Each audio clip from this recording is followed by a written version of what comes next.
As Democrats' decisive wins in New York, New Jersey, and Virginia start to sink in, we're seeing common themes emerge. The Atlantic's Derek Thompson says, quote, what unified the three victories was the Democratic candidate's ability to turn the affordability curse against the sitting president, transforming Republicans' 2024 advantage into a 2025 albatross. Each candidate answered the affordability prompt with a message tailored to the electorate.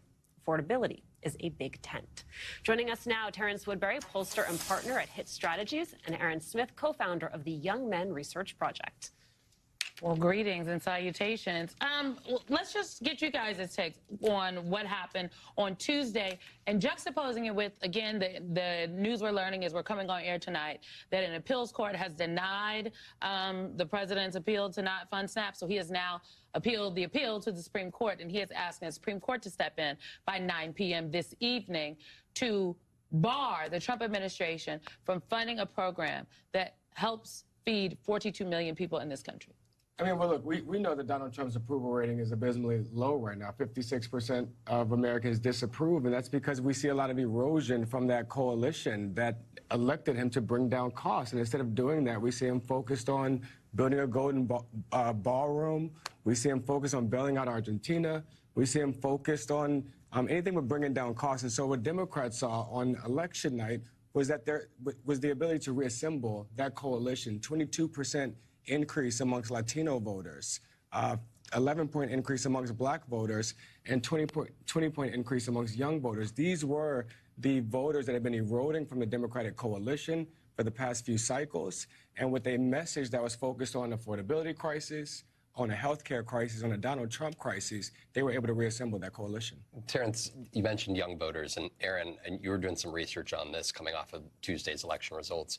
What did you find particularly young men? Because there was such emphasis and attention given to them off of Donald Trump's win last November.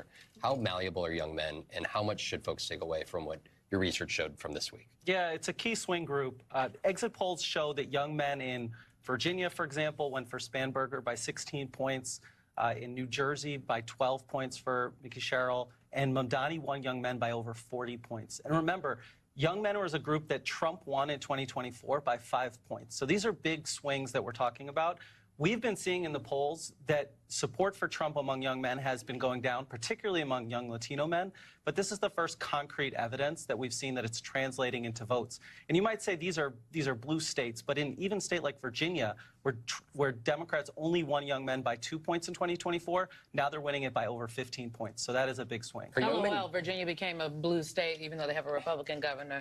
The spin that has been in these streets is crazy. Okay, but I'm going to put a bunch of asterisks on all of this, because even though you have young men starting to come home, the gender gap in Gen Z is still absolutely wild. So there's real softness there. Even when you talk about Latino voters, yeah, they're showing up at 21, 22 numbers. They're not showing up at 16, 17 numbers. So looking forward to the midterms, there's still a lot of work to do. And I wonder in both cases, when you talk about voters from communities of color, when you talk about young voters, what's it going to take to close those gaps? Well, you know, Democrats have effectively diagnosed the issues around affordability and healthcare, but we also have to continue to present more robust and innovative solutions. I think that's what we saw from Zohran Mamdani, who was able to not only diagnose, but to present solutions that were able to break through these memified solutions, you know.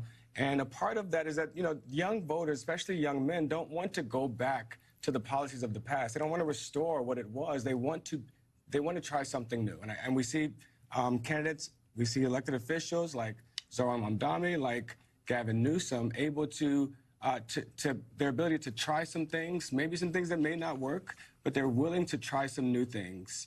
And that is what young voters are going to be looking for from innovative and progressive candidates. What do chime in here, and then on top of that, can you just address the demographics? Because I also think when we talk about young voters, there's the gender, men and women, but then we're talking about some of these if we just go deeper, sub-demographics, so even more. So young Latino men, API, white men, black men, young women. Mm-hmm. And I think just when we look at young women numbers, white women have still older white women have still been a strong base for Republican Party apparatus, and they have not swung for Democratic candidates, particularly in presidentials or in some of these off-year races. And so what do the numbers for young women look like? What are the demographics of that? And then where are the gaps? Because I'm with Alicia. I think that Tuesday gave a roadmap, I think, for Democrats, and it reinforced some things that they've done well, but it also exposed some gaps on some things they have yet to your point, address.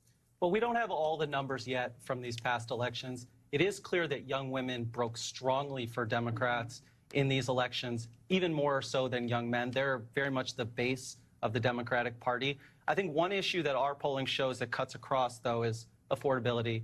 For young men I'll talk to, cost of living, cost of housing, top priorities. That was true in 2024, and it's still true today, and that's one of the reasons why they voted for Trump. But things aren't getting better. In fact, 58% of young men say we're heading in the wrong direction, and 35% of the young men who voted for Trump say the country is headed in the wrong direction. So rent is getting more expensive, food is getting more expensive. We have one of the toughest job markets for recent grads in years. In our poll, young men were more likely to own crypto than to have a 401k. So it is not a shock that I think affordability and the economy are winning issues. You cannot get a job in this economy. And specifically for young women who we do see prioritize some of the social issues, even, issues of anxiety around what they see happening with immigration. Still, reproductive rights are still an issue in this country. That we, as we focus on affordability and healthcare, that we cannot ignore some of the social issues that many of these young women are still very concerned about. And a part of how we connect those dots between the culture issues and the economic issues is to address the fact that Donald Trump is using the culture issues, these identity issues, to define the zero-sum reality. The reason you have less is because of those people, those immigrants, those trans kids, those people that have less than you have more than they deserve. And I believe that Democrats have to offer an alternative reason for the pain that people are feeling. It's not because of the people that have less than you. It's because of the people that have way too much, that are willing to take from you and to take from them so that they can have even more. And that was, we knew that Americans believed that since polling from August of 2023, and that was before the wealthiest man in the world went into the White House, dozed our federal government, and a big ugly bill took health care and school lunches from poor kids. We can now make this case more effectively, but we have to lean into that, and I think that is a part of the opportunity to continue to grow on the gains that we saw on Election Day. Terrance, how does what's playing out here in Washington, government shutdown, SNAP benefits, the decisions to terminate infrastructure projects and their funding, how does that impact the local races, whether it be city races, legislative district races? I think we have Stacey Abrams wrote an op-ed for MSNBC.com here saying about Mississippi specifically today. Democrats won 4 high-profile legislative races this week, and in so doing flipped a pair of Republican-held state Senate seats to break the Republican supermajority. That's a consequential shift that opens the door for accountability and balance in a state long written off by national pundits. To folks that are running on the local level or engaged helping campaigns at the local level, what would you say the messaging should be on this front about what's happening out of Washington? Absolutely. Well, the pain is going to be felt the most at the local level, and we see a response from voters in some of these local elections. Obviously, Zohran Mamdani is the highest profile of those. But there were elections in places like Dayton and cities across Wisconsin, even the public service commissioners races in Georgia, which, are statewide races, but have real deep local implications.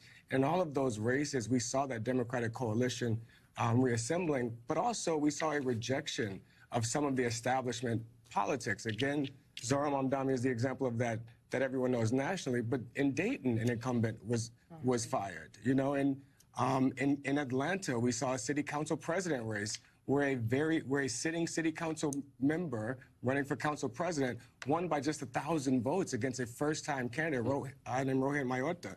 And so we do see this emergence of a young, progressive, and innovative candidate that is emerging at the local level. I do think we're going to see more in national politics in the midterms. Just to build on the Mamdani point, I think he did 2 things that were really interesting. One is Mamdani went everywhere.